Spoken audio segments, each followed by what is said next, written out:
Hello there. Thank you very much for staying tuned to another edition of Industry Talk on Brand and Business News. My name is SHINA ITEADE.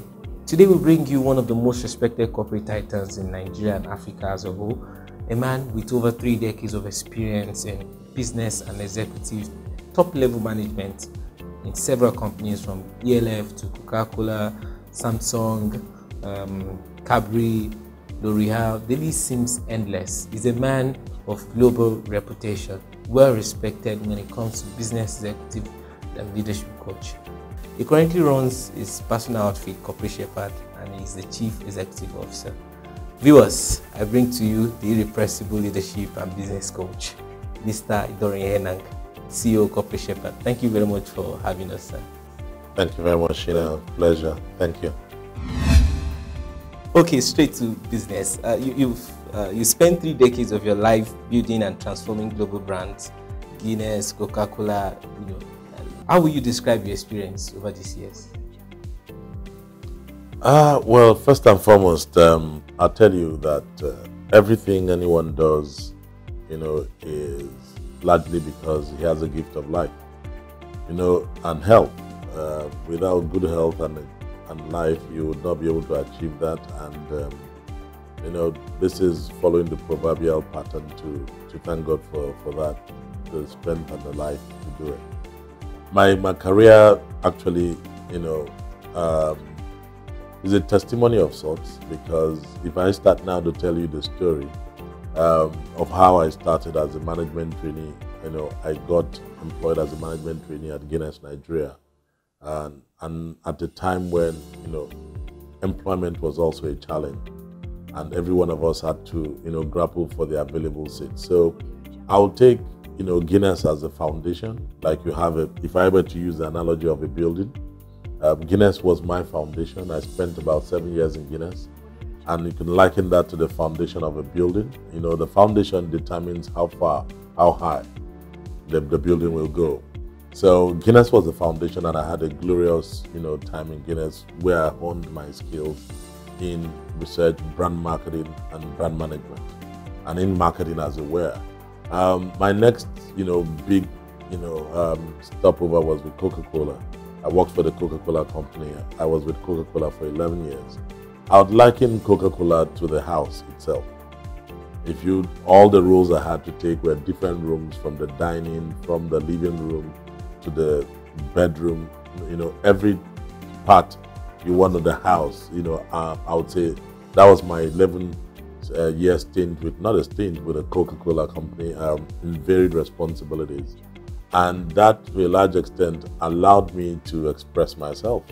Now Cadbury, I joined Cadbury as a commercial director. I had the responsibility for running, just after the company had gone down. I always describe it as, like the Titanic, it was just a mast that was left. And God gave, the wisdom and then the graceful team that we had to work together, the commercial team and other colleagues, to restore it back to glory. So Cadbury for me was a roof. It was a roof that made the house complete. My next 2 stops, Samsung as CEO and L'Oreal, I will call those ones, they were all the fittings. The house was already built, and it was time, to now put in the beautification aspect of it. You just want, those are kind of flush windows I want. You can now pick and choose and say, this is how, this is what. But the real bedrock of it, I would say 21 to 22 years of my career, especially the first 18, I will give that to the foundation and the building itself, which would be Guinness and Coca-cola.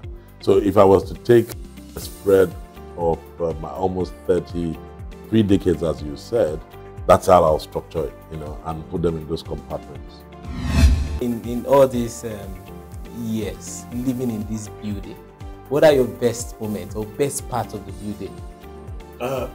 Each particular part had its best, and I tell you, Guinness, my best moment in Guinness was when I had the responsibility to launch Certain Brown. I give sincere kudos to my then marketing director, Chief Ulumba, and also my bosses and mentors in the persons of Ekunefe Okoli, Akin Ayileka and Ibrahim Dauda. And of course, other seniors like Ray Ubo who were in production. These were the guys who actually helped make the launch. I launched September at the time I was 28 years, given that responsibility, and it turned out to be a phenomenal success, to the glory of God. So September was the best for me within the foundation period. Now you get into Coca-Cola. Wow, that will be a bit of for 11 years, the best moment. I think the best moment for me was the time I spent in Kenya. I was managing 39 countries as strategic marketing manager for Coca-Cola, and I was based in Nairobi. I was an expatriate in Nairobi. 39. Yes, I was in Kenya then, Nairobi, and I had the privilege of setting some strategic properties that helped each of the brands. So for Coca-Cola, I set up a web portal then with the team. I remember in Kenya then, it was a big challenge. It was called lifeinred.com. Internally within the Coca-Cola company, within my colleagues, I was not getting the approval. But our legal counsel then, William Asiko, is Kenyan. William was able to get Atlanta to give me the approval. And then for Sprite, I set up a DJ Academy. And then a teens property for Fanta, Chagua Latinese. It's really in Swahili, Chagua Latinese. And then I had a DJ Academy for Sprite. Those three properties, 10 years after, while still with the company, were best practices that were being shared with the other parts of Africa when we had the African Congress. So, that would, for me, would be the best highlight of that period. When you take out then Samsung, I think the best for me was joining Samsung at the time where, and I say this it's a past and I can refer to that. At the time I joined Samsung, it was, to every intent and purposes, was there, but no one could really speak to all the dimensions of the brand. And so the beauty of it was that we were able to triple the revenues of Samsung within the 2 years. And it was setting up a strategic marketing culture that allowed us, bring all the, especially mobile and home appliances to the fore. I said to my colleagues that 18 months, the biggest competitor will become history. And in 18 months, they were actually sucking gas, I can say. And our revenues more than tripled, almost quadrupled actually. We quadrupled revenues in almost 2 years. And so that was a high point for me in Samsung. I don't want to go into specific figures. And last but not the least, I would be L'Oreal. I think L'Oreal for me was, again, like I said, it was beautified. It was, what was my best moment? I think the best moment was the fact that stepped into a culture of ethics. Ethical behavior, ethical understanding. And there were a lot of things that put that to test while I was in L'Oreal. Because the model was an import-based, because we're now going to start producing locally at some point. But doing that, you'll be tested with all kinds of things that you need to cut corners and, saying no, this is not ethical, standing against different facets of the society. Those were the high points that actually, straddled each of this segment. Yeah, I did. Trust me. One of the reasons I always stand firm is because the day you lose your voice, it means you're on mute. It's like a remote control. The day, God forbid, that I'm not able to speak with every sense of alacrity, it means that the mute, some other person is holding the button and has put you on mute and nobody's going to hear your voice. That's what compromise does. And I thank God for my 3 decades of work and still working. Compromise is one thing I will not get myself involved with. I just want to be the best I can be, and work ethically at all points in time. All right, sir. You led a very strong marketing team in most of these companies you've been. Would you attribute the successes and achievement in terms of growth and profit? Would you attribute it to marketing, the marketing strategies that you put in place, your marketing knowledge, or there's more to this? No, I would not attribute it to myself, first and foremost. I think, whichever of the companies and whichever you would not work in isolation, you will work with colleagues. But, you know, it's a principle of being a spearhead or an arrowhead, and then you cannot do without the shaft. You can't have a spear without the shaft. So if you think that, you know, as the arrowhead or the spearhead, you are the one that will drive it, the answer is no. So it was a combined effort, a lot of to do also with the strategic dimension some of these brands and organizations have.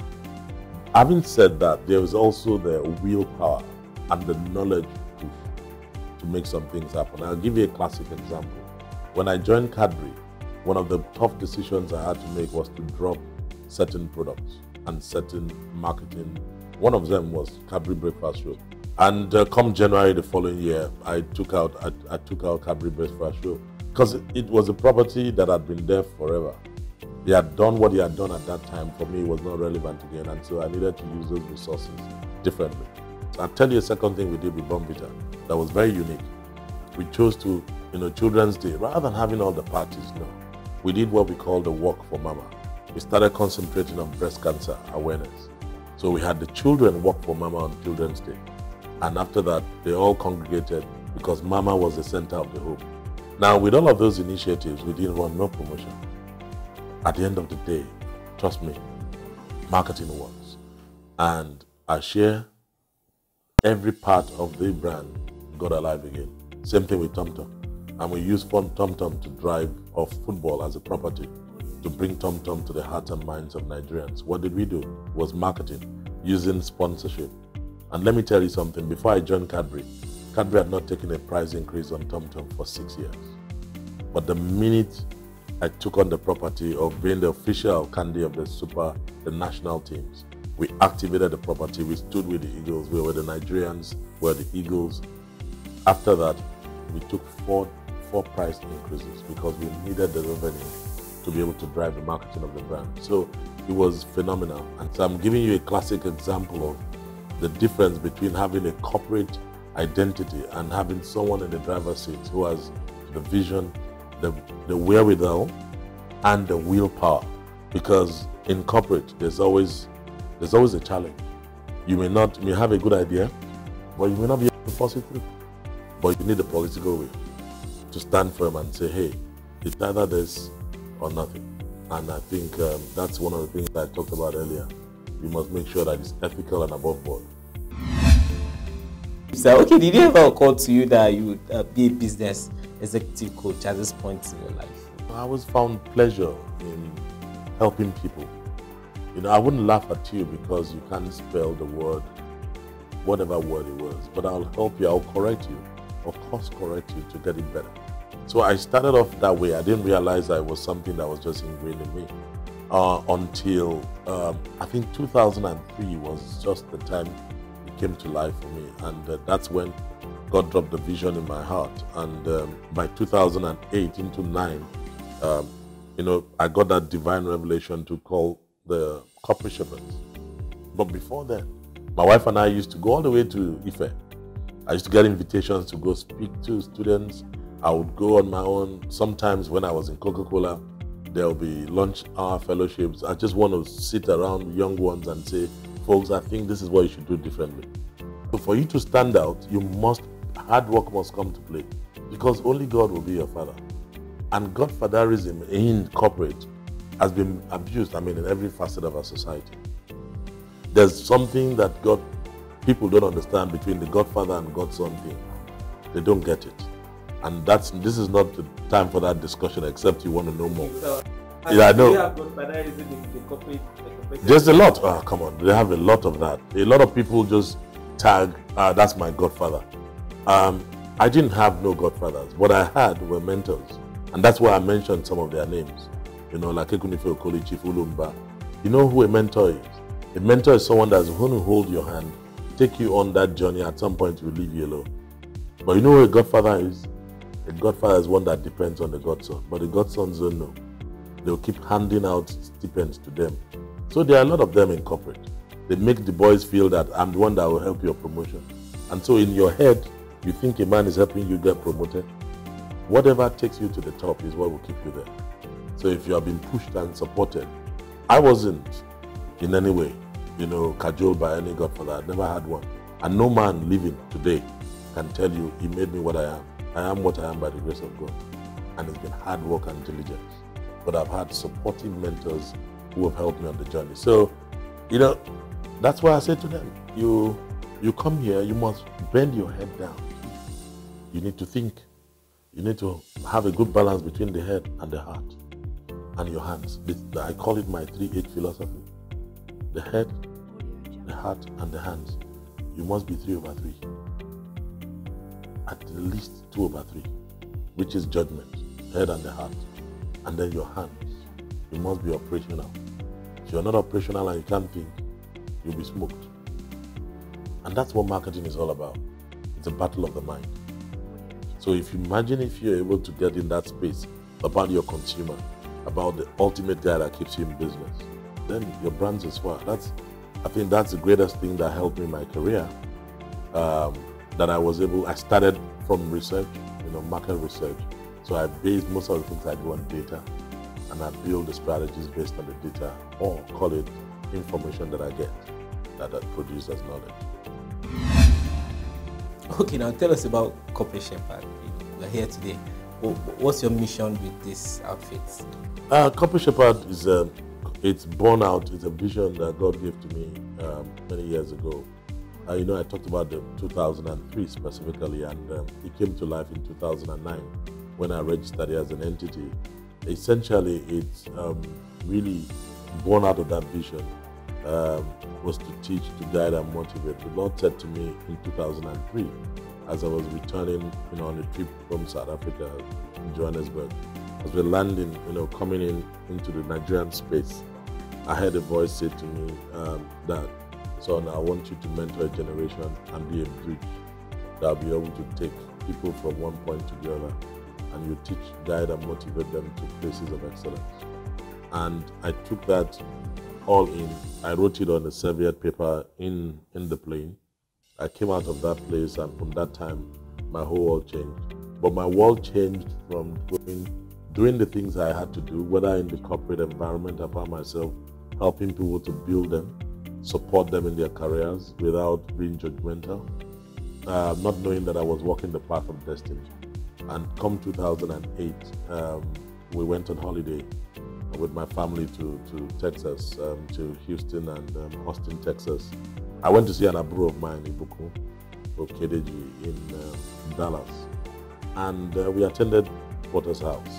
Funny, when that was the service that defined a lot of things for me. TD Jakes preached a message, Rebound from Regret. It was a time when I was struggling with understanding what my purpose was. And that message brought everything to life.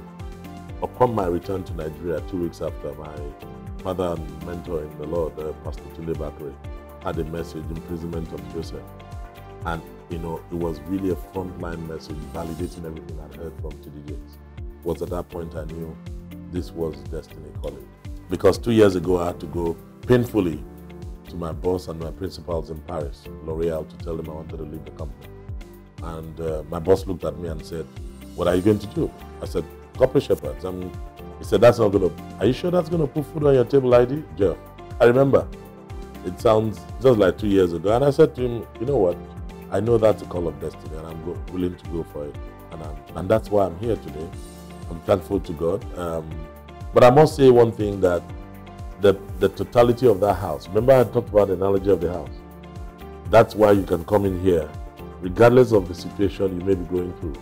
God took me through an experience that now allows me to relate to you, whether business-wise, work-wise, family-wise, in my family, in my life, financial. I've gone through different parts of it. I've not seen it all, but I'm able to provide succor. And that's where the executive coaching comes in. That's where the ability to train the younger generation comes in. That's where the ability to be able to speak to executives, because I started as a trainee and I got up to CEO. I've also been chairman of several boards, but I'm not there yet. I'm still growing. I'm still trusting God to grow. Like I always say, it is better not to try. It's better not to cry, but it's better to have focus. Once your focus is on God and that which is given to you, every other thing is second. And that's where I am. So welcome to Corporate Shepherds. What was interesting that I really want to dive into is that as 2008, you're doing well in your career, but you're not too proud to give expression to the corporate shepherd, cry that was building up. No, you. I mean, you said you needed to ask. At that point, you were somewhere at a meeting, and the inspiration, the revelation came. It dawned on you that okay, you were still struggling to find purpose. What I'm looking at, what I'm saying is, can you be an executive and still not be fulfilling, purpose? Yes. Like leading an executive company, doing well. Don't go far.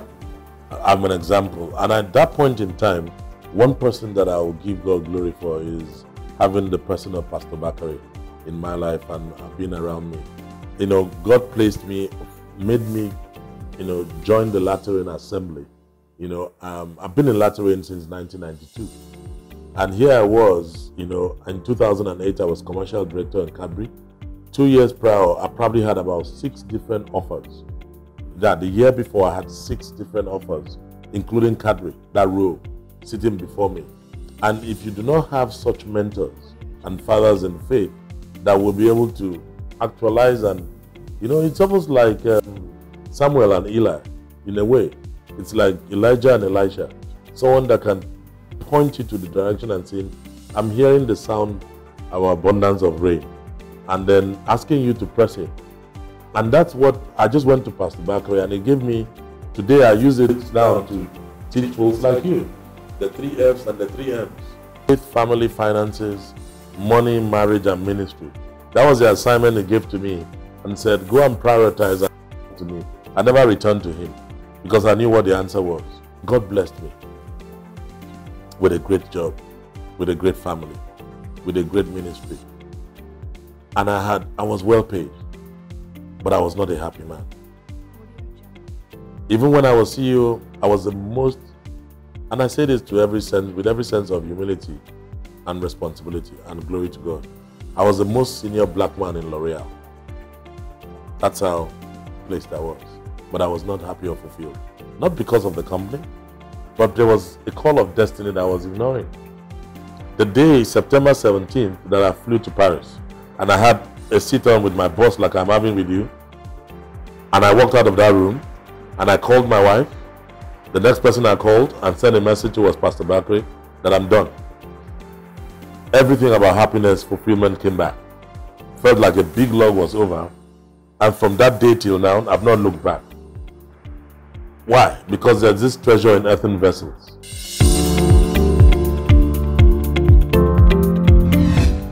Some of the things corporate shepherd is doing, do you think professionals and startups in this part of the world have enough regards for training? The answer is no.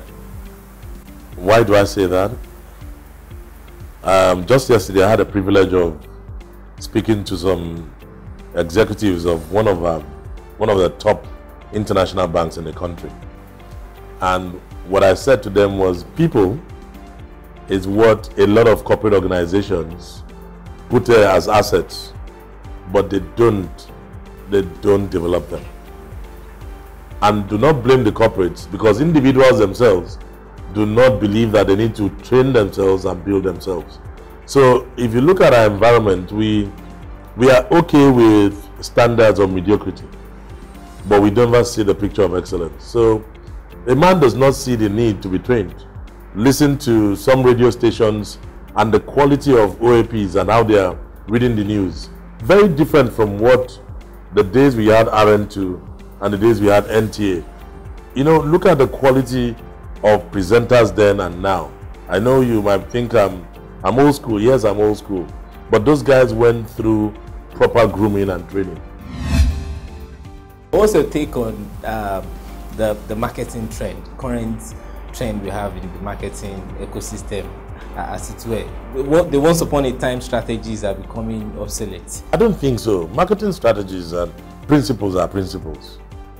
They are not obsolete. Irrespective of digitization. Yeah, irrespective. I mean, with the current wave on social media or digital marketing, Oga, in year 2000 in Kenya, I just told you I set up a web portal, lifeinred.com. And in that portal, I had all the radio stations in Kenya, Nairobi, Capital FM, Kiss FM, and Nation newspapers. I had a place called The Best Picture in the House.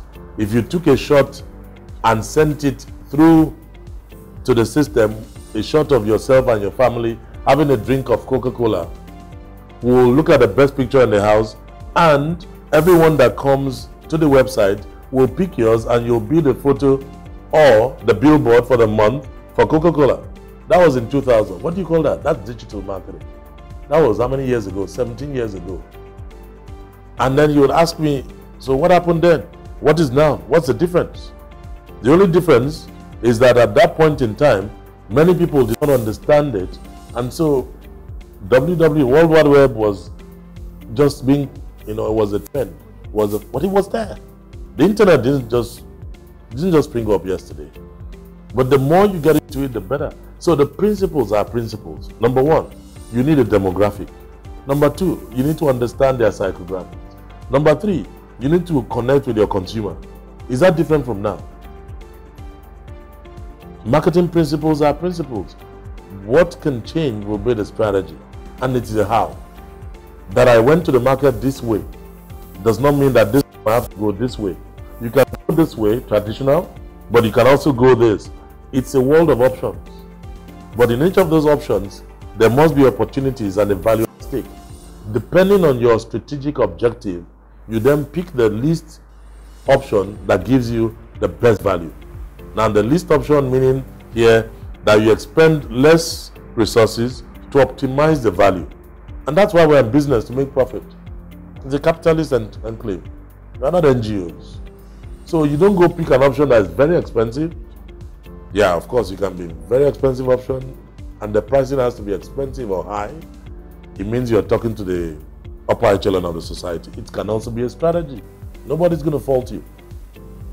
You can't stop Apple from being Apple. Go to the Apple store and buy a phone now, and then go to Techno. There's a difference between yesterday and today, and there'll always be a difference. What advice do you have for startups and professionals who are aiming to achieve your kind of records? I think, well, let me take it in two bounds. For professionals who want to excel, number one, personal development. Do not wait for anybody to develop you. Take 10% of your gross income and use that to train yourself. Training here means exposing yourself to new thinking, reading. Every time I traveled, wherever, even to Benin, to Ikotekwene, and I see at the airport, at the, at the motor park, I buy a book. My library is full. My library at home is full. So personal development is very key. Number two, you must have a mentor. Someone who has gone through that process and can show you the way, not a tormentor. I always say it. Very many of us do not understand the difference between a mentor and a tormentor. Most times the people you call, and I'm taking the word very selectively, not out of context, and godfatherism as is seen in Nigerian politics. So it also exists in corporate or in professional circles. The difference between a godfather and a mentor is that a godfather needs godsons. And he needs the godsons to survive.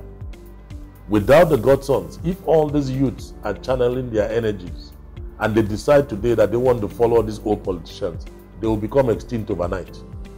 If all of them just decide like NLC, Labour, say, tell you, Baba Imo, we are not going with these men again, the men will come begging. You know why? Because without them, they don't need the godfathers. The godfathers need them. That's the truth. And because the godsons do not know that there's little crumbs they give to them as wages, the day they say no and walk away, those guys will not. The difference between that and a mentor, you need someone to hold your hand. That person holding your hand at some point will release you like the eagle. And he'll wait and say, he'll be proud to say, wow, that is my beloved son. He's doing well. But a godfather, a godson begins to grow in stature and bigger, that larger than life, trust me, that's when your godfather becomes your tormentor. He has to dim that candle. That's the difference. So avoid godfatherism. Know God for yourself and look for a mentor. Focus, vision. When you have that destination in mind, just work assiduously to it. You will get there. Just a matter of time. It's not about the material things. Never go for material mesmerism, because at the end of the day, it will not pay off. Be content. Don't dig your hands into what you cannot defend. I stand and I sit today and I say this, straight my eyes into the camera. By the grace of God, I have coveted no man's gold. I have coveted no man's silver. I am what I am by the grace of God. No man sitting today can say, ID did this deal with me when I was in corporate, or even now, that I signed up to irregularities. Never. It never happened, that by the grace of God it would not happen, because I have decided that it won't happen. Do not do the things that you think today nobody sees you. 10 years down the road, the day you are appointed to become so and so, it will disqualify you. Eliminate the things that will disqualify you. That is what I say so much to the professionals, and the same thing to the entrepreneurs, but with a different lens. Entrepreneurs you need the mindset of a farmer, not a hunter. There's a difference. The average Nigerian is a hunter. That's why we're not making it. A hunter goes out with a Dane gun and shoots game that is enough for him, possibly, or his family. So whatever he kills is just for Tiwani. He doesn't kill for the community. He hunts for his... And himself is himself and family. But a farmer goes out, tills the soil, puts in the seed, opens the ground, spends time to nurture, takes off the weeds, and waits for the harvest. Every entrepreneur that is listening to me, there's seed time and there's harvest time. In between is patience. In between is the hard and the rock and the hard way. In between, trials and tribulations. Because there are 4 seasons in the life of a man. There's a season of insignificance when you're exposure. There's a season when you'll be persecuted. After you've been exposed, all kinds of trials and things will come at you, will test you. As an entrepreneur, you'll be tested. I have been tested, and I know that I'll still be tested. These words I have spoken, I'll be tested. There are people that are watching now and say, my tribe, boy, it's the grace of God. I'm standing on my own self, but I'm standing on, if God kept me these 30 years, he will keep me. So you'll be tried. There will be persecution. But there's a last season which is glorious. It's a season of dominion. When you get to that point, then you know that contentment, godliness and contentment is great gain. And that's when you begin to sit back and say, you're giving back to the community, you're helping another because you know you passed through the process. That's why Corporate Shepherds is about building a high-performance culture, my friend. I've gone through the 4 seasons, and I'm trusting God to help me on this journey, so I can also help my generation. It's not too much to ask or to do, is it? Yeah, thank you. On that note, we draw the curtain of this edition of Industry Talk. It's a pleasure having having us and having you as well this show. Welcome. Thanks for Thank you very much. Thank you very much for the knowledge. Okay, catch you.